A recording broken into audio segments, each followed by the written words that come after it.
Alors, on continue Mamarador, en espérant le terminer aujourd'hui, on verra. Yad Hashem netouya lanu baiser. Anu roim, ki be'omek hanefesh nitrapa kim'at Knesset Israël bechelek rashum mitahalouea amusarim. C'est-à-dire, on constate qu'au plus profond de son âme, la nation, l'âme collective d'Israël, a été guérie de la majorité de ses maladies morales. Asher Chalouba Onot Rishonim, qui avait eu lieu en elle dans les temps antiques. Kour Barzel Metzaref Umetaer Ayala Galut Aroch Hayom Be'anora. L'exil a été pour elle, pour la nation, un four. Je ne sais pas comment on dit en français. Kour Metzaref. Vous m'avez dit une fois, j'ai oublié. Il y a un nom spécial. Kour Metzaref. C'est le four dans lequel on épure le fer. C'est-à-dire, le fer, il se trouve dans la roche. On brûle, tous les saletés tombent, il reste le fer pur. Et l'or, etc. Donc, l'exil nous a épurés de toutes nos maladies. Ça ne veut pas dire qu'on n'a pas attrapé d'autres maladies là-bas, mais les maladies essentielles pour lesquelles on était sorti en exil, ils sont invisibles.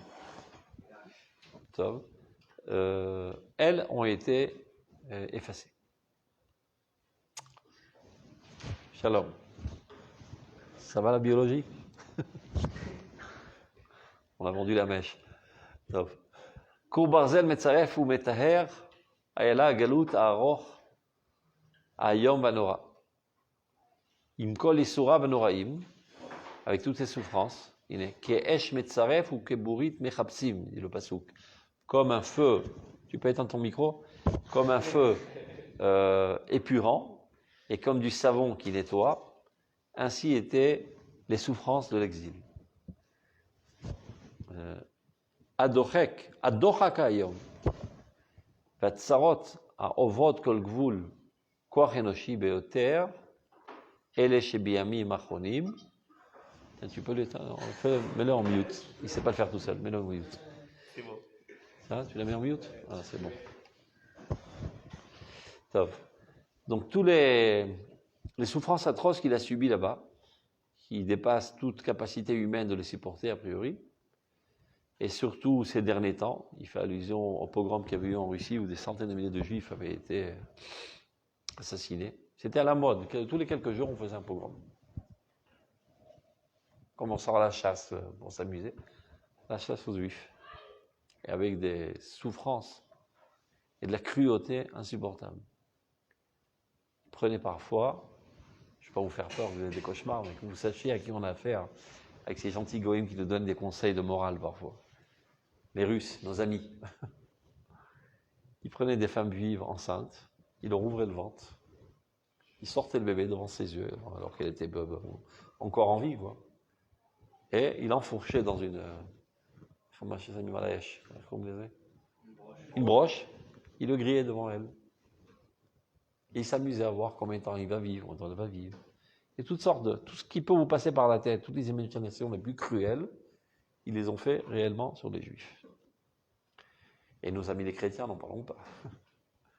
Dans les croisades, ils ont traversé depuis, je sais pas, de l'Angleterre jusqu'à arriver en Terre Sainte. Toutes les communautés juives qu'ils ont rencontrées sur leur passage, ils ont tous assassiné. Pas Stam assassiné une balle dans la tête. Ils ont pris plaisir à les torturer, au nom de la bonté de cœur. On a oublié tout ça parce qu'on a passé la Shoah. Mais avant la Shoah, il y avait eu aussi 2000 ans de Shoah.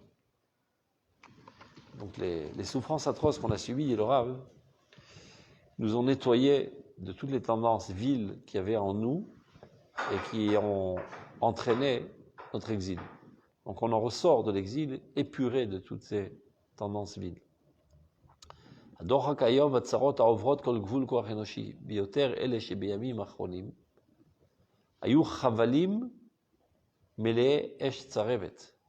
sont des souffrances emplies de feu brûlant, de feu épurant. Sherlibnu mirku vetiaru, qui ont nettoyé, c'est trois synonymes, qui ont poli, qui ont purifié. Rikru vesifru, ont attendri le cœur de pierre que nous avions. Amelach mamtek et tabassar, Sorim, Memarkim, Kol Gufo, Shel Adam. De la même manière que la viande, on met du sel, ça enlève l'amertume, ça enlève le sang, etc. Et ça l'épure, ça le rend apte à être consommé. Et bien, les Isurim que l'homme reçoit aussi l'épure et le rend quelqu'un de plus apte, de plus tendre. Ke mishpat Adam, ken mishpat Uma. C'est-à-dire ceux qui arrivent à l'individu arrivent aussi à la nation. Initmarka v'nizdakecha. De la même manière qu'un individu qui subit pas mal de souffrances, il voit autrement la vie, il est plus, disons, sensibilisé par les valeurs profondes de la vie, parce que les valeurs extérieures ont été totalement détruites et donc il n'y croit plus. Azalev ou lev chadash vetahor. Son cœur est un cœur nouveau et pur. Aklayot inan nechonot lekol marom. Aklayot, ce sont les reins, sont prêtes à toute chose haute et noble. Roi d'Afkalera, Chazal disent qu'il y a une corrélation entre les activités de l'âme et les organes du corps. Alors, il y a des choses qu'on sait, par exemple que l'activité intellectuelle qui est propre à l'âme, mais elle a lieu dans le cerveau. Je ne sais pas ce que ça veut dire, mais c'est comme ça que ça marche. L'activité de l'âme sentimentale a lieu dans le cœur. On a l'habitude de dire, je suis enthousiasmé, mon cœur bat, etc. Je ne sais pas comment ça marche, parce qu'il s'agit d'une activité totalement abstraite. Comment elle peut être localisée dans quelque chose de bien défini et de concret, mais c'est comme ça. Il y a une autre activité de l'âme, c'est de discerner le bien du mal, de manière intuitive. Bandis Razal, ceci est en corrélation profonde avec les reins. Et si vous observez le rôle physiologique des reins, ben c'est d'épurer le sang tout le temps, faire le tri entre le bien et le pas bien. Donc c'est ça ce qui veut dire Yashlo Klayot. Klayot Yoatzot, dit Razal. Les reins nous conseillent. On a l'habitude que c'est le cerveau qui nous conseille. Eh ben non, c'est les reins qui nous conseillent. Même quand Razal ont voulu dire qu'Avram Avinu avait appliqué toutes les mitzvot, mais d'où il sait, il n'a pas reçu la Torah. Deux rabbins étaient assis dans ses reins, lui enseignaient la Torah. Évidemment, c'est une métaphore pour dire que de manière intuitive, il a ressenti qu'est-ce qui était adéquat à sa nature, qui est la Torah, et qu'est-ce qui était inadéquat à sa nature. On continue. Azaklayot inan nechonot lekol marom.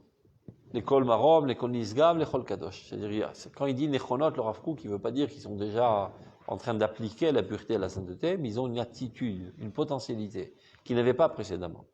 Ils n'avaient pas une attirance et une tendance vers ça. Et il le dit de la manière plus claire, pour ceux qui ne sauraient pas lire le Rav Kook dans son langage. Shum davar le etza omnam à la poêle, qu'ils soient bien clairs, ne sont pas des rêveurs, ne sont pas des naïfs. Pour l'instant, rien n'a été mis à l'œuvre. De tout, je suis en train de dire qu'ils sont capables d'accéder aux cimes les plus hautes de la sainteté, de la pureté, etc., ce n'est que dans la potentialité. C'est déjà pas mal, parce qu'avant ça, même la potentialité n'y était pas. Mais, qu'il soit bien clair, à l'œuvre, ils sont très très loin encore. Aotsam, inakoach à la poêle, mashut safoun belev aouma ou bekochotea angnuzim, zotit avodat chachmei ador. Vous voulez véritablement, vous, messieurs les rabbins, que tout ce que je suis en train de dire apparaisse, retroussez vos manches, mettez-vous au boulot. C'est votre travail. Sachez que vous avez devant vous, contrairement aux apparences, des gens avec des potentiels très très hauts de sainteté et de pureté, alors qu'il a ici une bague, ici dans le nez, il est tatoué, il a une tronche de cake, etc., ne soient pas du tout influencés par les apparences extérieures. Sache que tu as devant toi des âmes très très hautes, bien plus hautes que toutes les générations précédentes. C'est ton travail de mettre à l'œuvre ce potentiel. Zot avodat chachmei ador. Tzadikim, d'abord les tzadikim, qu'eux-mêmes commencent à croire au peuple d'Israël. Géonim, les intelligents. Parce que très souvent les intelligents ont tendance à mépriser et dédaigner ceux qui ne sont pas intelligents. De fait. Il se peut qu'il a en face de lui un super intelligent, même plus intelligent que lui, en potentiel. Mais de fait, c'est un âne pour l'instant. Donc il le méprise. Des fois, on te dit, approche-toi de ce mec, il est très intelligent. Ah bon, j'avais pas tellement l'impression. Grâce au fait qu'on te l'a dit, tu vas t'approcher avec une autre approche envers de lui. Et tout d'un coup, tu vas comprendre combien il est intelligent. Et tu vas l'aider à mettre à l'œuvre son intelligence. Il lui fallu qu'on te le dise. Parce que tu avais une certaine répulsion face à ses apparences. Donc le Rav nous dit, sachez qu'on a affaire à une génération avec des potentialités très très hautes. Ne soyez pas emprisonnés de votre perception des apparences extérieures. Donc tzadikim, gonim, darshanim, ceux qui savent parler. Chachamim vesofrim, ceux qui savent écrire. V'alem idvasu les dordorim, beyeter ma'ala, meshorerim. Se rajouteront à toute cette équipe de travail aussi des poètes. C'est qu'à quoi ils servent les poètes. La poésie est capable parfois de mettre en évidence les fibres les plus délicates de la personnalité. Il y a des gens, je sais pas, tu leur dis une équation mathématique, ils se démontent la mâchoire. Tu parles dans un style poétique, ils s'éveillent. Ils sont conçus de la sorte. Donc il faut savoir comment leur parler. Il faut qu'il y ait des poètes pour eux. Mais vous voyez bien, c'est ce qu'il fait lui-même. Il parle dans un signon, un style poétique. Quand on veut dire poétique, il ne veut pas dire d'Afka que ce soit en rime et terminé par on, in, a. Ça c'est encore plus galère, encore plus emprisonnant. Au contraire, une capacité de s'exprimer de manière la plus large, la plus libre, mais dans un style poétique. Un style envoûtant et enthousiasmant, qui a aussi son effet sur la personnalité. C'est-à-dire, il ne suffit pas seulement de transmettre des messages rationnels et compréhensibles, il faut aussi qu'ils pénètrent l'âme. Il faut huiler les mots pour qu'ils pénètrent le cœur. Et ça, c'est le style poétique. Il y a des gens qui pensent que le Rav n'était seulement qu'un poète. Donc, lorsqu'ils enseignent le Rav Kook, ils font de la paraphrase. Vous avez déjà étudié la littérature en première. Qu'a voulu dire l'auteur avec ce style poétique? Chacun invente n'importe quoi. Mais il répète la même chose avec d'autres synonymes. C'est pas comme ça qu'on fait le Rav Kook. Le Rav Kook, c'est des mathématiques en barre.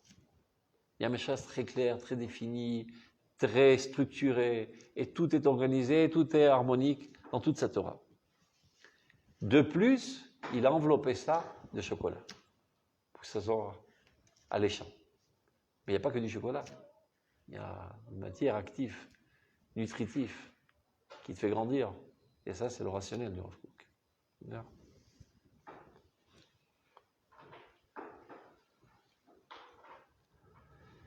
Tov. Donc se rajouteront par la suite aussi des poètes. Pas des poètes à dessous, mais Ruach Hashem à l'amour.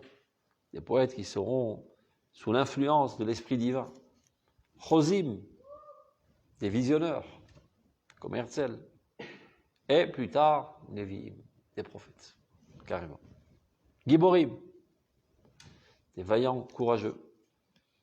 Ceux qui n'existaient pas pendant l'exil. On était des poltrons, des peureux. Et voilà qu'apparaîtront petit à petit les Giborim. Petit à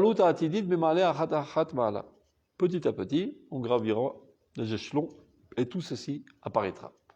Comme le dit le Pasuk, Itna'ari ma'afar kumi shevirushalayim. Tu dois te secouer de toute la poussière, de toute la terre qu'il y a sur toi, parce que l'image est qu'on était enterré sous terre, on est mort. Donc la résurrection des morts, ils se lèvent, ils ont de la poussière et de la boue sur eux, de s'épousseter, se nettoyer. La nation a été ensevelie sous la poussière de l'exil, et petit à petit, elle va se relever de sa tombe, se nettoyer de toute la poussière, de toutes les faiblesses, et retrouver toute sa vigueur et tout son courage.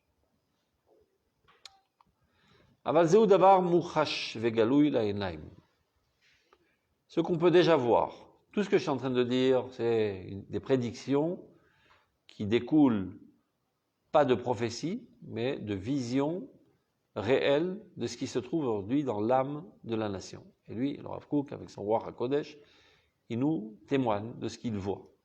Il dit, vous aussi, vous pouvez voir. Il y a des choses qui sont mouchachim, qui sont palpables, avec vos sens. Zéou davar mouchash vegalou la'enaim, et c'est dévoilé aux yeux, évidemment, de ceux qui ne sont pas aveugles, qui or atzedek apenimi. Il y a une lumière de justice interne. Yosher aklali, une droiture générale. Ve'ava leumit, et l'amour national, ateora, le plus pur. Ve'rashfe arishpe esh, rempli d'un feu très fort. Nitraba minitala belev ador atzaïr. C'est multiplié, c'est élevé dans le cœur de la nouvelle génération. Les Juifs avant, c'était des combineurs. Ils faisaient que des combines. Pour survivre, ils n'avaient pas le choix que de faire des combines. On se doit celui-là, on peut ceci, on paie un petit peu de pot de vin à celui-là pour ne pas qu'il nous tue, etc. C'était toujours des combines. Maintenant, ras-le-bol des combines, on veut travailler comme il le faut, de manière droite. Et l'homme échappé al batachoto, on ne fait aucune réduction à personne. Celui qui ne se comporte pas comme il faut, à la potence. Qu'il soit Premier ministre, qu'il soit président, ou qu'il soit le grand rabbin d'Israël, il a mal tourné, on le fout en tôle. Avant, qui osait envoyer en tôle le rabbin, envoyer en tôle le Premier ministre, envoyer en tôle le président. On a la trouille de toutes ces autorités. Non. La volonté de justice est plus forte que tout. Alors les gens ils disent, mais c'est vraiment du Chilou Lachem. Hein. Comment c'est cette histoire? C'est quoi votre prison en Israël? On peut faire tout un gouvernement dans cette prison. Il y a un président, il y a un premier ministre, il y a un grand rabbin, il y a le chef de la police, tout le monde s'y trouve. C'est du Chilou Lachem. C'est triste. Mais vous ne voyez pas quel Kiddush Hashem il y a derrière ce Chilou Lachem. Parce que vous pensez que dans les autres pays, les présidents et les premiers ministres ne sont pas des crapules. Ils sont 100 000 fois plus crapuleux. Ils ont dérouté des fonds 100 millions de fois de plus. Mais eux, ils n'arrivent pas en prison. Parce que la mafia est tellement bien organisée, on n'ose pas les toucher. Ici, tu peux être président, tant que toi, tu peux au début te camoufler, cacher, faire toutes sortes de pressions, toutes sortes de combines. Finalement, tu ne passeras pas la passoire de la justice. Donc ça prouve qu'il y a une volonté de justice très très forte. Ça ne veut pas dire que tout le monde est juste encore, on est loin de ça. Mais tout le monde veut la justice. On ne peut plus supporter ses combines, ses préférences. Il y a plein de magouilles encore, il y a plein de protection. Tout ça sont les résidus de l'exil. Petit à petit, on va en s'épurant, se purifiant de toutes ces saletés de l'exil. Donc ça, il dit le Rav Kook, vous le voyez, pas besoin que je vous le raconte. L'amour national aussi, vous le voyez. Ils sont prêts à donner leur vie pour la nation. Ça n'existait pas en exil. Tout ça, ça ne vient pas de rien. C'est cette potentialité énorme, géante, qui commence à donner ses premiers bourgeons dans ces domaines. C'est-à-dire, tout ce qu'on est en train de dire, ce n'est pas en observant seulement ces phénomènes, qui sont des tout petits bourgeons, mais en sachant exactement ce qui se trouve derrière les coulisses. Mais pour vous donner un petit goût, un avant-goût de ce qui va sortir, ben regardez ces petits phénomènes. C'est-à-dire qui décèlent ce qui se cache derrière. Alken. Afalpi she'elo adain befoal meuma, bien qu'a priori, pour l'instant, il n'a rien. Qui kol ha'esbeirim shel kol orchot ha'yahadut, et quelle est la raison? Pourquoi ils n'ont rien? Mais parce que toutes les explications du judaïsme, shel kol ha'dvarim ha'yoter ikarim yosodim, les choses les plus essentielles, les plus fondamentales du judaïsme, amaspiki le mishetorodatam iliyot kofshim, qui sont, c'est-à-dire la manière d'expliquer qui était adéquat à ceux qui ont comme objectif et comme capacité seulement d'être soumis. Rappelez, on avait fait la différence entre Kovesh et Yachar. Kovesh est celui qui, par manque de choix, il est obligé d'opprimer ses forces. Il ne sait pas comment gérer ses forces, les amener aux bons objectifs. Alors tout ce qui risque de mal tourner, il étrangle, il opprime. Il vaut mieux ça que mal tourner. Donc il y a des gens, toutes les générations précédentes en exil, la seule manière de survivre du point de vue judaïsme était d'opprimer les forces. Et donc toute l'alimentation explicative, on va dire, de la Torah était pour des gens comme ça. Des gens qui sont nés pour être soumis. Des gens qui sont nés pour opprimer leurs forces. Donc il y a un enseignement adéquat à ce genre de service divin. Et c'est ça, plus ou moins, toute la littérature Kodesh qu'on a en main aujourd'hui. Elle n'est pas du tout adéquate à la nouvelle génération qui, elle, aspire à liberté totale, à expression entière de toute leur force. Donc, il faut que les rabbins retroussent leurs manches et commencent à réécrire tout notre patrimoine dans un style adéquat à cette génération. Tous les mots de coercition, d'oppression, de soumission, d'autorité, timbraque. Ça ne sert à rien, ça ne parle pas, ça ne fait qu'une réaction contraire. Change de style. Tu passes exactement les mêmes tranim, les mêmes contenus dans un autre style. Et tout d'un coup, ça fleurit. Il y a des mots pièges. Il y a des mots qu'il est interdit de dire. Il faut être sensible. C'est pas très dur. Tu n'as qu'à lire les Chadashot. Tu vois ce qui exaspère les Chilonim. C'est des mots qu'il ne faut pas dire. Tu dis exactement la même chose dans un autre mot, ça passe. Je vous dis en connaissance de cause, j'ai enseigné à l'armée pendant 15 ans. C'était tous des Chilonim. Et ça se terminait toujours par des applaudissements assourdissants. C'est pas parce que j'étais un super orateur, j'avais même pas 30 ans à l'époque. C'est parce que je faisais attention de ne pas dire d'idiotie. Je disais aucun mot qui pouvait froisser les conceptions chiloniotes. Bon, j'ai appris comment le faire petit à petit. Et en fait, ils s'abloutissaient eux-mêmes parce que c'est la première fois qu'ils recevaient un message rationnel qui expliquait exactement ce qu'ils étaient en train de vivre. Jusqu'à présent, ils recevaient un message toranique qui allait à l'encontre de ce qu'ils vivaient, contre le sionisme, contre la volonté de vivre à plein poumon, contre la volonté d'expression de leur moi et de leur moi collectif. Donc évidemment que c'est exaspérant, et donc on haït la Torah à cause de ça. Et le Rav Kook parle exactement du contraire. Donc le contenu, il est bien clair. Il parle de la renaissance nationale, de la renaissance de toutes les forces, de la prise de responsabilité pour l'humanité entière. Donc ça s'agrandit les âmes, ça ne vient pas les opprimer. Donc quand ils applaudissaient, ils disent, ce qu'il est en train de dire, c'est moi, c'est pour ça que je suis à l'armée. Donc il s'applaudissait lui-même. C'est pas tellement dur.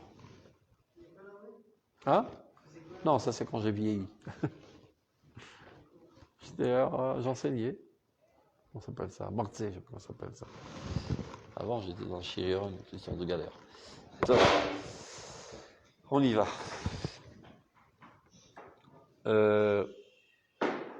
Donc c'est ce qu'il dit, regardez. Qui colle Esberim. Le problème, il dit, pourquoi rien n'a été mis encore à l'œuvre et tout est encore potentiel?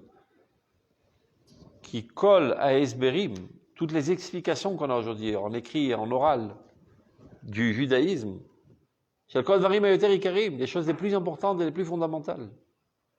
Amaspikim lemi sheteudata miliot kofshim, qui sont suffisants dans leur niveau pour ceux qui ont comme vocation d'être opprimés. Ils s'oppriment eux-mêmes par manque de choix, parce qu'ils ne savent pas comment gérer leurs forces. Sherikuch levava mushlemutam, ceux pour qui l'affaiblissement de leur cœur est toute leur perfection, ils ne savent pas garder un cœur fort, rempli d'ambition, d'initiative et de courage. Ça dit, ça va mal tourner, hop, je descends le volume à 0. C'est comme ça qu'ils servent Dieu. Vekimutz kochotehem ushifram et ilatam. Kimutz, c'est les kametz, comme on dit ça, le retrécissement de leur force et toute leur louange. Ils pensent que c'est ça, Avodat Hashem. Avodat Hashem, c'est renoncer à la vie. Comment ils disent?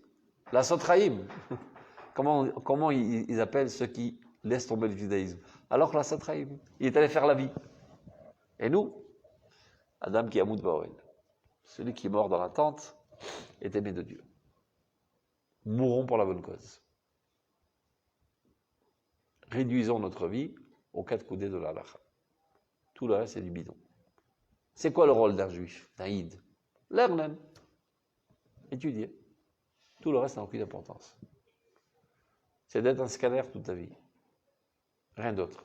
On s'en fout de ce qui se passe dans le monde, la science, le développement, la politique, les renversements, les bouleversements historiques. Mais quel rapport avec le judaïsme, tout ça? Le juif, tout son rôle, c'est de comprendre la couchette de Tosfot. Et toutes les autres forces de ta vie, aucune importance. On les tue une par une. C'est comme ça qu'ils vivent. Donc il y a un enseignement toranique adéquat à ce genre de type, qui était parfait et ça roulait sur des roulettes. un beau jour apparaît un nouveau juif qui veut mettre à l'œuvre toutes ses forces que Dieu a ancrées en lui. Il n'y a aucune nourriture spirituelle adéquate pour l'aider à développer dans le bon sens ses forces. Et si ta Torah me dit non, meurs, ben, va mourir tout seul, j'en veux pas. Alors je laisse tomber le judaïsme. Je vais chercher mon bonheur ailleurs. Kolele, donc tout ce qu'on vient de dire, ce genre d'enseignement, enam aspikim lotam shekvar malu koach halumim, ne sont pas du tout suffisants, c'est une sous-nutrition pour ceux qui se sont remplis déjà d'une force de jeunesse. C'est bon pour les bons vieillards qui ont à 2 pas de la tombe. Et ceux qui sont remplis de jeunesse et de force, etc., c'est pas une Torah pour eux. Dans la sève de leur vie, eh ben, il y a lieu, il y a un endroit pour la lumière de la justice générale. C'est ce qu'ils cherchent, c'est pas seulement que moi je réussisse ma vie, comment établir la justice dans le monde entier, comment amener ce monde à son objectif ultime. Ce sont des idéalistes avec des pensées même universalistes. Chez moi, ce goût-là, Israël, il a été appelé Midveiliona, mais ceux qui ne savent pas que ceux qui recherchent leur aspiration, leur idéologie, leur idéal, eh ben, c'est le cœur le plus profond de la Torah. Parce que la Torah, elle quoi? Elle nous enseigne finalement à transformer l'humanité entière à des gens bons. À mener l'humanité entière à la connaissance de Dieu. Ça veut dire l'abandon des guerres, l'abandon de la cruauté, de l'agressivité. Ben, c'est exactement ce que vous recherchez, mais c'est la Torah. Ah bon? C'est parce qu'on m'a enseigné au Beth Midrash. On m'a dit la Torah, c'est seulement de comprendre Tosfot. Et ça n'a aucun rapport avec le développement de l'histoire. Eh bien non, ce que vous cherchez, c'est Plimiut à Torah. C'est Nishmeta de Horaïta. C'est exactement ce que vous recherchez. On va vous montrer, c'est marqué noir sur blanc dans nos écrits. Shias Gula, Israéli, Tater Plimit, Veiliona. Liot Meir ou Mofia, Gam Noam, Kenahamat, Yam Galav. D'éclairer tout. Veshotef, Vecheskat Yad, Achayim, Asoarim, Kenach al Shotef. Et au contraire, d'inonder toute la vie tumultueuse, comme un torrent. La vie universelle, mondiale. Istakel Bora et Avebra Alma. Dieu regardait la Torah et construisait le monde. Donc la Torah, tout son rôle, c'est de construire le monde, d'élaborer le monde. À ce que devons-nous faire, dit-il. Donc vous comprenez que c'est la fin de ce, depuis le début d'ailleurs, maintenant c'est clair, ça s'adresse aux Talmidei Chachamim de la génération. Faites ce qu'on appelle upgrade, changez de disque. Vous continuez à vous entêter à faire passer le même disque, tout le peuple d'Israël va quitter la Torah. Lahem, anachnu tzrichim lelamed Torah Chaim. À cette nouvelle génération, nous sommes obligés d'enseigner une Torah de vie, et non pas une Torah de mort. Mi mekor hachayim, de la source de la vie. Darke Moussar meleh orav et tzahala, des cheminements de morale emplis de lumière et d'allégresse. Effacez totalement de votre lexicon souffrance, tristesse, lugubre. C'est pas pour le peuple d'Israël qui renaît sur sa terre, tous ces mots-là. Oubliez-les de votre lexicon. N'ayez pas une tête d'enterrement comme vous connaissez un discours toranique. Soyez joyeux, ok. Les gens veulent vivre. Tu fais un coup d'un chiot, le mec il est tout tristonné. On va crever tout ça, je vais pas être triste, moi. Il croit que, j'en pense que Retzinout, ce qui s'appelle un sérieux, c'est d'abord une tronche macabre, tristounée, etc. Mais arrête, d'où c'est sorti ces idioties-là? Retzinout, c'est Nashon Ratson. C'est de voir la volonté de Dieu dans tout. La capacité de voir Retzon Hashem Bakol. Voir les yeux en face des trous, de savoir que tout vit du divin. Donc tu fais tout de manière sérieuse, de manière emplie de sérieux, parce que tu vois tout ce qui est divin dans tout.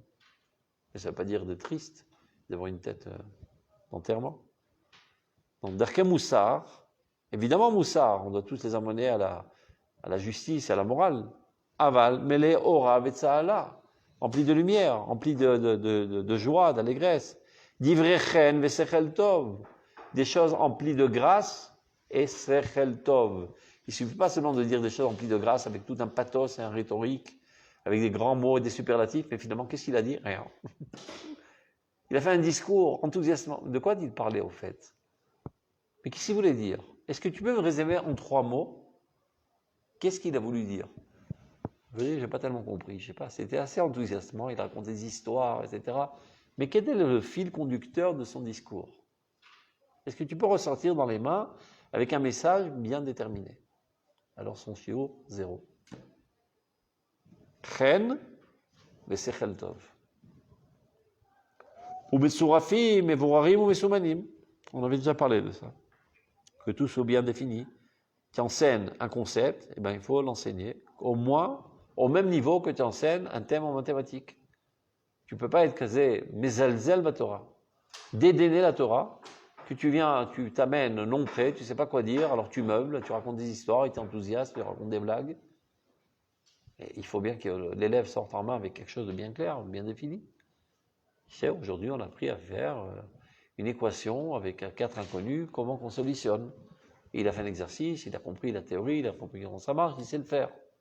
Ben, au moins au même niveau quand tu enseignes la science divine.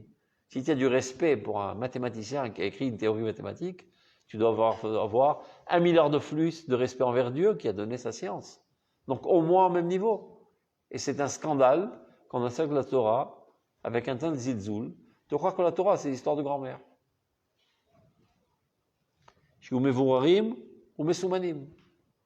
Et quand tu prépares une conférence toranique, eh bien qu'elle soit structurée au moins comme une dissertation. Tu as une introduction, tu as une thèse, tu as une antithèse, tu as une synthèse et tu as une conclusion. Que ce soit clair, que ce soit structuré, que l'élève il sorte avec quelque chose de clair dans la tête. Tu as toutes sortes d'histoires. Des fois, tu as l'impression le mec qui il y a 15 minutes entre Mincha et Arvit, tu peux dire quelque chose, tof, il commence. Il dit un pasouk, il dit une barade, tu as l'impression qu'il a pris un fil et cousu toutes sortes de chaussettes, et voilà, il a raconté l'histoire. Mais pourquoi il a parlé? On veut mieux qu'il se taise, il n'a rien dit. Quand tu commences à parler, je sais pas, par exemple, tu as décelé une certaine faiblesse dans ce Thibaut que tu veux renforcer. Tu veux l'enforcer dans un certain idéal. Donc, tu as un objectif bien clair. Tu sais où tu veux arriver. Maintenant, pour y arriver, j'ai toutes sortes d'outils. Je raconte une histoire, je raconte une blague, j'apporte une mara, j'apporte un pasouk. Tout ça ne vient qu'enrichir le message. Mais d'abord, c'est un message. Le message, tu peux le dire dans tous les langages, tu n'as pas besoin de dire de psukim. Tu peux le dire dans un langage tout à fait normal, de toutes sortes de feux d'artifice. Un Dvar Torah, c'est pas obligé d'apporter des psukim et des gamarot.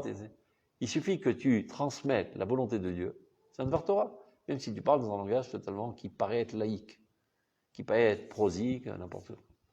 Des fois, pour plus enthousiasmer, tu racontes une histoire, tu apportes un midrash, tu apportes un pasouk, tu appuies ce que tu dis, tu vois là, c'est pas moi qui l'invente, c'est Rabbi Yoshua qui dit ça dans la Gemara. Mais ça, c'est pas l'essentiel. Pas du tout, mamash, pas du tout. Ça n'a aucune importance même. L'essentiel, c'est le message.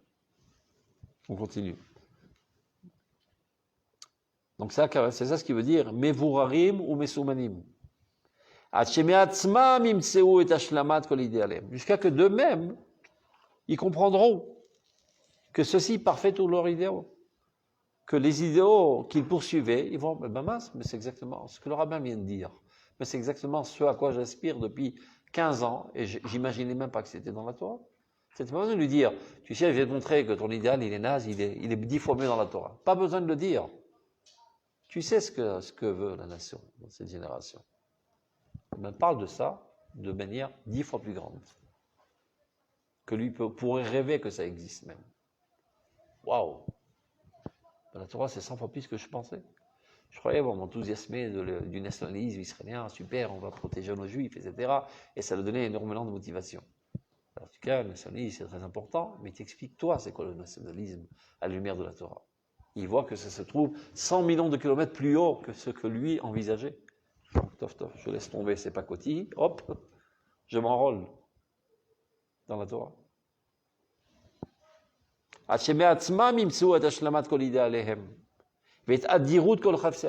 Ils verront que tous leurs désirs les plus profonds, les plus hauts, sont totalement correspondants à la splendeur, à la force, la puissance et la candeur, chez l'Orolam, de la lumière mondiale, chez l'Otsar Chaim, le Torah Tachaim, ce trésor de vie qui se trouve dans la Torah. En aucun cas, nous voudrions opprimer sous nos pieds Le novel agish la nechushtaim et akochot atzerim ra'ananim. De raffaiblir les forces vives de notre jeunesse. Il y en a qui pensent c'est comme ça qu'on fait tchouva. Laisse tomber tous ces idioties, viens faire tchouva. Qu'est-ce que tu fais Rambo à l'armée, mais tu n'as rien à faire dans ta vie. Ça t'amuse de piloter un avion. C'est des idioties, ils avaient leur volume. On te met Midrash.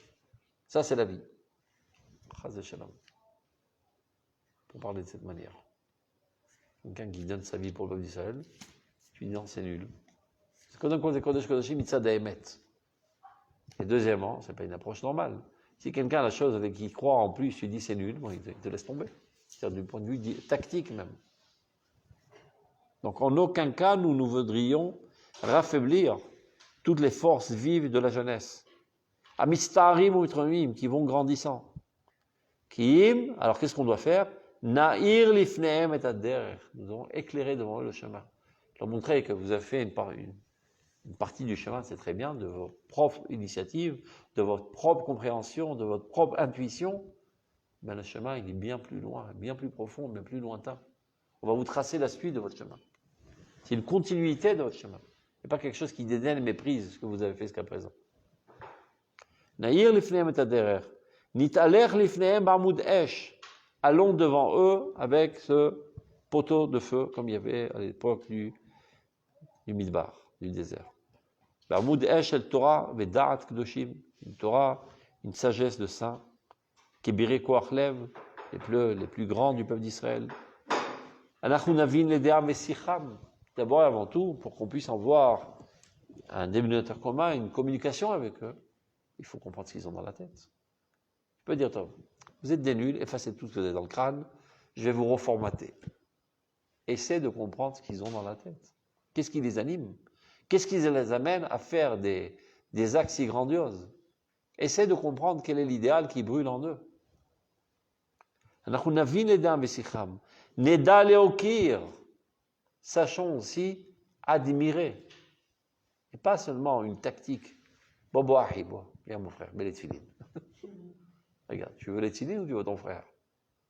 Il y a des gens qui ont mal lu ce qui est marqué dans Perkei Avot.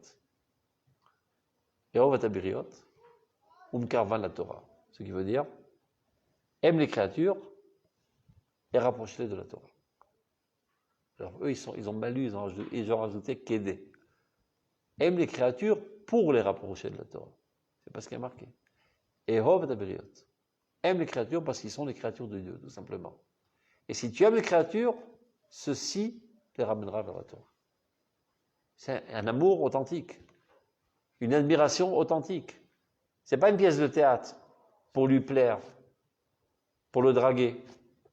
Et après, je lui refile ce que j'ai envie de lui refiler, mais à mes yeux, c'est une nouille. Quoi.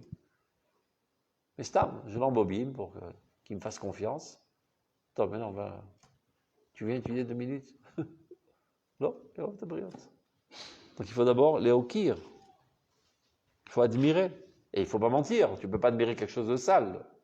Ah, je les admire, ils font tous la prostitution. Chaz v'shalom, tu peux admirer des valeurs négatives. Mais c'est parce qu'il manque des valeurs positives. Eh bien, admire les valeurs positives qui en eux.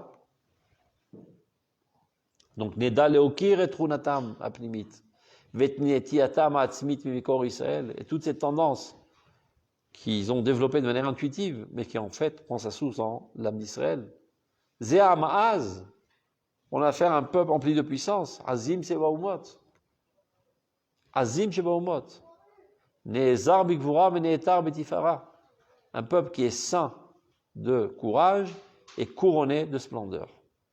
N'oublie pas que tout juif qui se tient devant toi, peu importe son apparence, même s'il a une boucle d'oreille dans le nez, dans les oreilles et dans les yeux, son âme, elle n'est pas moins sainte que la tienne. C'est les enfants d'Abraham, Yitzhak et Yaakov. C'est Zera Kodesh. C'est-à-dire, il s'est maquillé de l'extérieur. Ça n'a pas touché, ça n'a pas porté atteinte à son âme. Donc, parle Be'emouna. Il dit, mais qu'est-ce que je lui ai raconté à cette nouille-là? Comment il risque de me comprendre avec autant de ferraille sur son nez? Mais quel rapport entre son nez et son âme? De la même manière que tu enseignes la Torah dans un yeshiva, et parce que tu sais que tu as affaire aux enfants d'Abraham, Yitzhak et Yaakov, ben, aucune différence avec tout juif. Parle en toute confiance. Sans essayer de maquiller l'histoire, Daber bemouna. Et tu vois tout d'un coup qui t'écoute. Les maminim, il n'y a aucune différence. Le problème, c'est qu'on leur a mis des entraves dans le chemin de Dieu. Des choses qui viennent affaiblir leur force, des choses méprisantes, des choses dédaignantes, des choses frustrantes. Évidemment qu'ils ne veulent pas t'écouter si tu les agresses. Mais si tu parles avec amour, et sans essayer de faire le beau, comme il y a certains pseudo-rabbins aujourd'hui, ils font les beaux pour plaire aux chilonim, rabbanim. Non, on sait la Torah t'émet. Va Hachem. Mais enlève tous les mensonges qui ont été accolés à la Torah.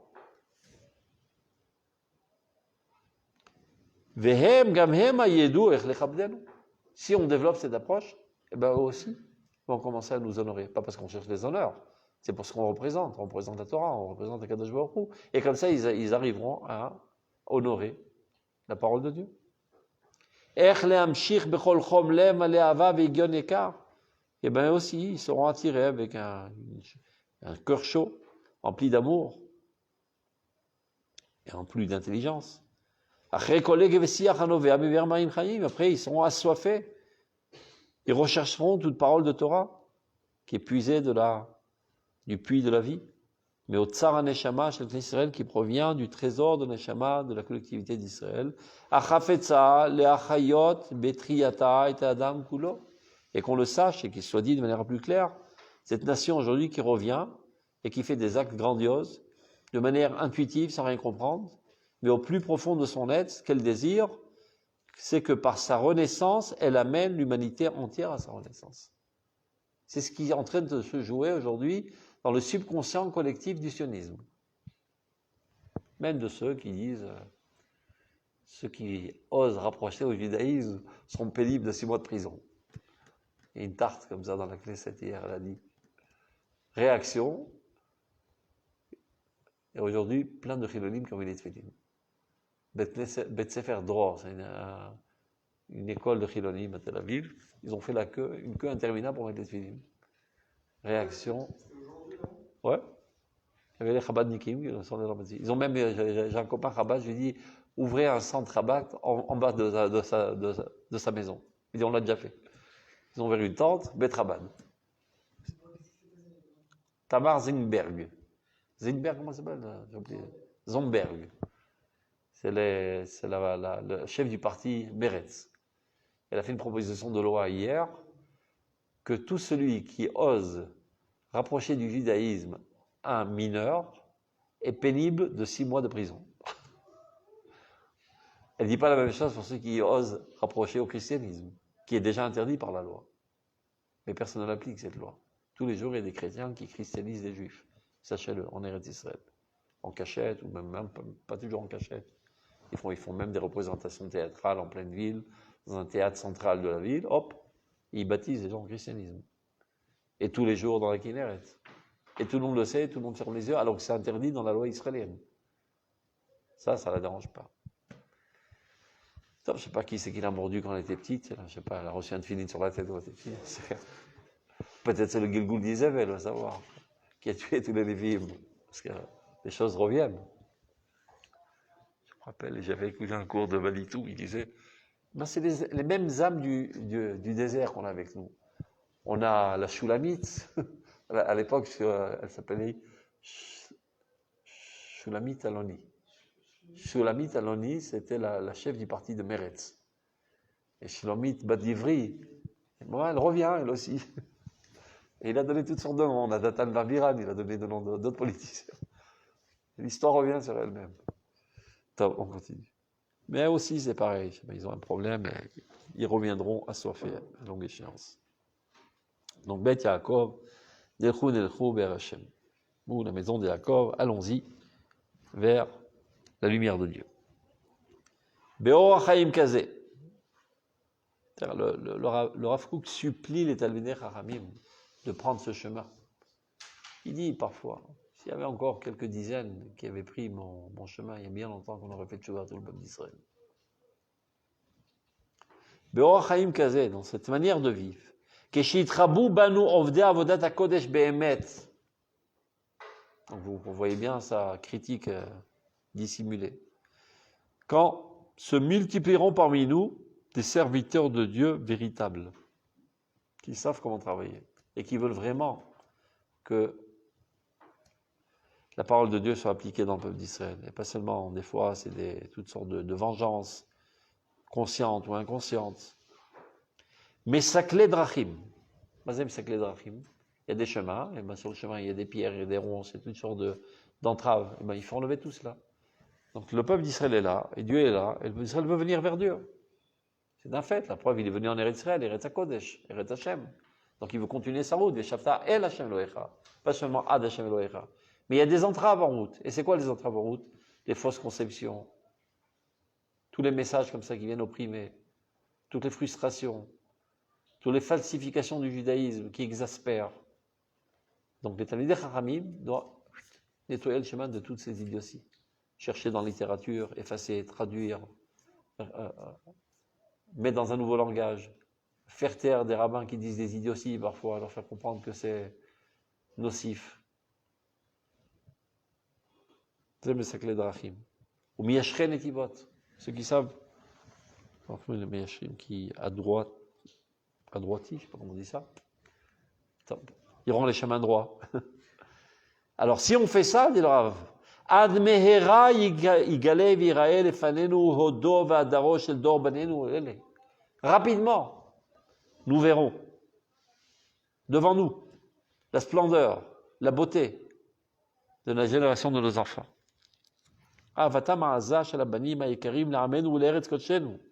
Cet amour si puissant des enfants, si cher envers notre peuple, envers notre terre sainte, Tofia vetaïr gamken apparaîtra aussi et éclairera. Quand est-ce? Keshetit pares vetit romem vetit malé akara veriga shemet. Alavat dorenu roenu roe Israël. Tout cela, finalement, dodenu, le dorenu.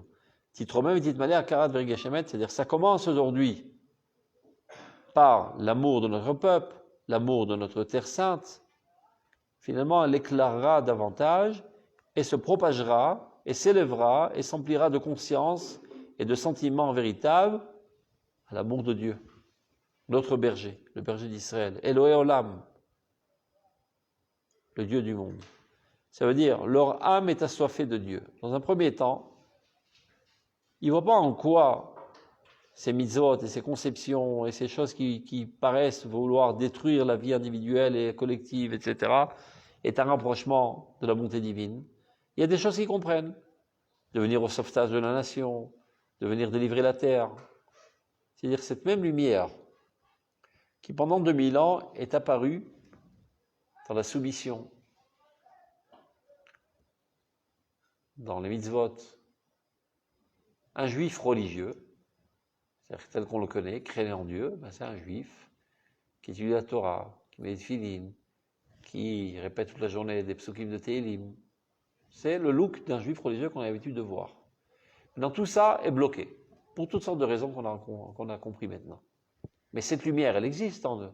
Il faut bien qu'elle apparaisse. Il y a un blocage ici. Et quand il y a une source, qu'est-ce qui se passe quand il y a un blocage? Elle trouve un autre chemin. Cette même lumière, cette même sainteté qui se trouve dans l'âme d'Israël, qui avait l'habitude de s'exprimer dans Shabbat, Kashrut, Filin, Tzniut, Tfilot, Tehillim, etc. Et tout ça est bloqué aujourd'hui. Kvishokef. Il y a un chemin alternatif qui se fraye. Ça apparaît par le dévouement pour la nation, par l'enrôlement dans l'armée pour la sécurité du peuple, pour le renforcement de notre emprise en Eretz Israël, le développement de la science, d'améliorer la vie des Juifs en Eretz Israël et dans le monde d'ailleurs, de l'idéalisme, trouver toutes sortes de solutions pour bonifier la vie. C'est cette même lumière, c'est la même doucha, c'est la même Yirat Shamayim qui apparaît sous une autre forme. Mais non, qu'il soit dit en passant, cette autre forme, elle existait à l'époque. On l'a oublié. On a oublié c'est quoi Yirat Shamayim qui apparaît sous forme des guerres d'Israël, parce que ça fait 2000 ans qu'on n'a pas fait de guerre. On a oublié l'époque des Maccabim, l'époque de Yoshua, l'époque de Moshe Rabbeinu et d'Abraham et d'Yitzhak et de David, qui est par amour de Dieu, par crainte de Dieu, exprimé ça par la guerre. On ne sait pas c'est quoi un juif fait la guerre. Un juif ne fait pas la guerre. Il étudiait au Koilel avec un costard et une chemise blanche. Ça, c'est un juif. Ouais, tu as déjà vu un juif avec un uniforme? C'est pour les goïms, les uniformes. C'est comme ça pendant 2000 ans. Donc, les expressions précédentes du judaïsme réapparaissent. Et les expressions qu'on avait à l'habitude pendant l'exil sont empêchées d'apparaître pour toutes sortes de raisons. Parce qu'on a comme l'impression qu'elle vient opprimer la vie, etc. Donc, ne pas voir ça comme un projet nouveau, laïque. C'est un projet de Kedusha qui existait et qui réapparaît. C'est la Gvoura israélite qui réapparaît. La Gvoura, c'est le premier niveau de la Névoie. N'oublions pas que la Névoie doit apparaître. On n'est pas venu ici pour manger des tartes au Canyon, des pizzas. On est venu pour faire réapparaître la Névoie. Ben, la Névoie nous enseigne le Rambam dans Moreh Nevuchim Bet Memhe, chapitre 2, paragraphe 45. Elle commence dans son premier niveau par le courage. Donc, quand le courage réapparaît dans Israël, ça prouve que la prophétie est en train de renaître petit à petit. Donc, voyons ça d'un œil positif. Admirons ça, encourageons ça, parlons de ça, faites-le savoir. Nous devons faire savoir à ces gens-là, qui sont animés de courage, que cette expression est quelque chose de saint, et pas quelque chose qui vient en contradiction au judaïsme. Mais au contraire, qui fait réapparaître le véritable judaïsme d'antan. Donc c'est ce qu'il dit. Au début, c'est à Vatam, à Haza, chez la Banim Aïkarim, cet amour puissant des enfants, si cher, envers notre peuple, envers notre terre, Tofia Vetaïr Gamken, apparaîtra et éclairera, Jetit Pares, Vetit Romem, Vetit Meler Kara Bergashemet, à la Vat Dodenu. Finalement, ça arrivera jusqu'à l'amour de Dieu. Par l'intermédiaire de l'amour d'Israël, ils arriveront à l'amour de Dieu. Mais à l'Oumiout, elle a date. Il explique dans Hot, Kav Gimel. Otatria. Elohé Olam, sur Yaakov, Emtsara Bashuk, et Chakra, Gam Loevuzdi. Je te rencontre dans la rue, eh ben, j'ai pas honte, je t'embrasserai. C'est-à-dire, allons rechercher les Juifs, ramène-les en Berkaï. Vavat Torah Traim. Zot Ot Abrit.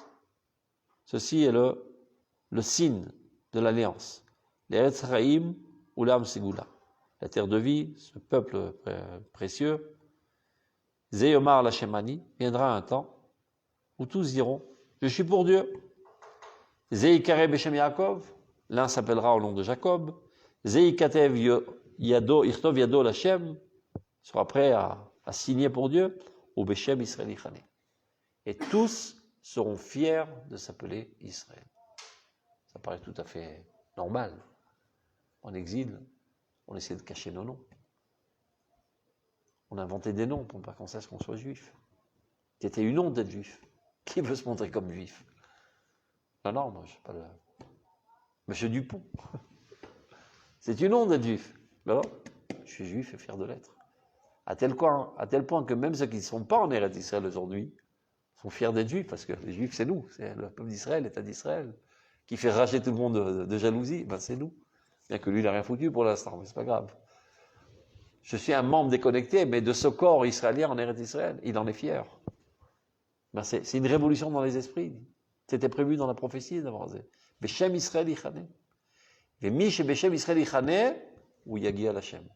Celui qui est fier d'appartenir au peuple d'Israël. Celui qui veut le bien du peuple juif, il reviendra à Dieu. Les autres, perdus. Il dit, Lo yivosh od li ikare b'shemze. Il n'aura plus honte de s'appeler par ce nom. Guide. Juif, il y avait marqué créature minable, un truc comme ça, qui prête avec rébite. C'est ce qui avait marqué dans le Larousse à l'époque. Yetzur Shafel. Comment on dit ça? Une créature minable. C'est la définition d'un juif. Sale juif. Yudel. C'est une honte d'être juif. Non, pas Yivosh. Il n'y aura plus honte de s'appeler par ce nom. Neget Kol Olam Agadol Vanoir. Devant tout le monde, le plus éclairé, etc. On a honte, eux ils comprennent, eux ils sont grands, nous on est des minables. Non, je suis juif et fier de l'être. Qui akir et ta oz et ta emet shebo. Car il reconnaîtra la puissance et la vérité qu'il a en lui. Velev avot. Et alors, le cœur des parents, c'est-à-dire la génération d'avant qui, elle, a gardé avec fidélité la Torah et la mitzvot, Yatri lakir et kol otzara tov asgula gnuza shebebanim, commencera, elle aussi, de reconnaître le trésor et le précieux qui est enfui dans les enfants. Be'omek nafsham, au plus profond de leur âme, à Era ve'achaya, qui est éveillée et vivante. Alors, Abanim Yakiru et Akdusha Vatara. Ce n'est qu'alors que les enfants, eux aussi, reconnaîtront la sainteté, la pureté, Ahod Vatiferet, la splendeur et la beauté Ameleim Belev Avot qui se trouve dans le cœur, empli dans le cœur des parents. Mais voyez l'ordre. D'abord, les parents devront reconnaître le trésor précieux qu'il y a dans le cœur des enfants. Ce n'est qu'alors que les enfants aussi reconnaîtront et seront emplis de reconnaissance envers les parents qui ont maintenu la tradition d'Israël. Sans vous, on ne serait pas là aujourd'hui. Il faut que je retrouve une fois sur Internet, un Rosh Mechina Chiloni, j'ai oublié son Adam, un truc comme ça. Il écrit une lettre à son père qui est mort. Très cher papa, je suis très reconnaissant envers toi de m'avoir emmené en Eretz Israël et de toi-même, de t'être sacrifié, de t'être dévoué pour construire le pays, etc. Et que Baruch Hashem, je suis en Eretz Israël. Donc ça, c'est plein de louanges à son père. Après, il commence. Aval lama ganafta et Elohai. Pourquoi m'as-tu volé mon Dieu? Pourquoi ton retour en Eretz Israël devait être, parallèlement avec cela, l'abandon de la religion juive? Ça, c'est une remise en question du sionisme qui a apporté énormément de valeurs positives, mais parallèlement a effacé les valeurs antiques. Parce qu'ils pensaient que c'était antique et fini, et rébarbatif, et rempli d'obscurantisme. Dit le Rav, lorsque les parents apprécieront à juste titre la grandeur qu'il y a dans l'âme des enfants, le dévouement extraordinaire, le don de soi pour la nation, etc., et pas de manière hypocrite, de manière sincère, authentique, car le cœur ressent le cœur. Alors les enfants reconnaîtront et seront emplis de reconnaissance envers les parents qui ont maintenu cette Torah dans des vies de galère, dans des vies invivables. À Auschwitz, ils ont continué à faire les mitzvot. Ils se cachaient sous les caravanes là-bas, ils mettaient les tefilines.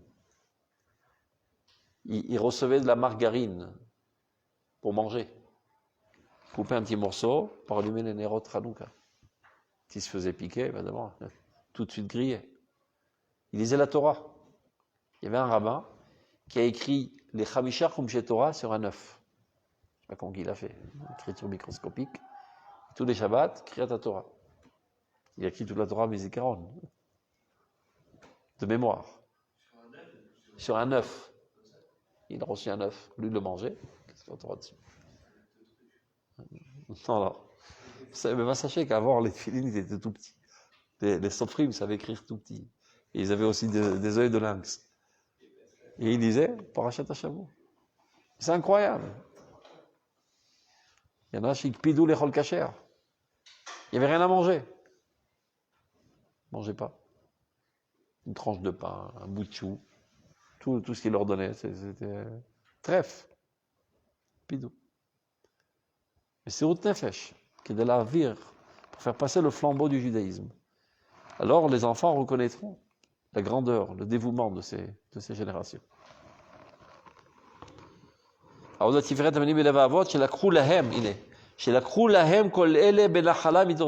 ont transporté dans leur baluchon tout ce trésor à travers toutes les générations. Ils ont gardé la sainteté de la Torah, des mitzvot, qu'ils ont gardé leur proximité du Dieu d'Israël. Qui aujourd'hui, Baruch Hashem, réside à Tzion et choisit Jérusalem. Chacun prendra l'aspect positif de son prochain. C'est-à-dire, ceux qui ont transmis la tradition, mais qui étaient des faiblards et des peureux, s'enrichiront du courage et des initiatives de notre nouvelle génération. Et la nouvelle génération, qui elle est pleine de courage et tout, mais qui a méprisé la Torah et les mitzvot, s'enrichiront de la génération précédente. Et kol anaev akacher, tout prendra ce qui est de plus beau, de plus apte. Acharei azrachat Torah chochma. Et tout cela aura lieu lorsque nous arriverons à faire rayonner la lumière de la sagesse. Akvura, Oz, Vanava, Mishnat Zadim, des deux côtés. C'est notre rôle est de coudre, d'expliquer à ceci combien de positifs il y a dans cela, et d'expliquer à cela combien de positifs il y a dans ceci. C'est ça tout notre rôle dans cette génération. De rapprocher les extrêmes. Et tout cela amènera à une prise de conscience fidèle. Chez l'Israël Hatzaïr, Israël Azaken, Tavo Yeshua V'Titzmach Geoula. Seulement par l'unification spirituelle d'Israël le jeune avec Israël le vieux viendra la rédemption et ainsi poussera la Géoula du peuple d'Israël. Et il termine par le psukim. Vasi midvarai beficha, Dieu dit, je placerai dans ta bouche mes paroles dans ta bouche. Uvtsel yadi kisiticha, et dans l'ombre de ma main, je t'ai protégé. Linto hashamayim v'lisodaretz, pour planter les cieux, pour dresser les cieux, et pour fonder la terre. Les morts les Tzion amiata, et pour dire à Tzion, tu es mon peuple. Ruchi asher alecha, mon esprit qui est sur toi. Udvarai shasam tibeficha, et mes paroles que j'ai mis dans ta bouche. Lo yamushu mipicha, n'abandonneront jamais ta bouche, ni de ta bouche, ni de la bouche de ta descendance, ni de la bouche des descendants de ta descendance. Amar Hashem atabonam. C'est-à-dire, de toute manière, la Torah reviendra au peuple d'Israël.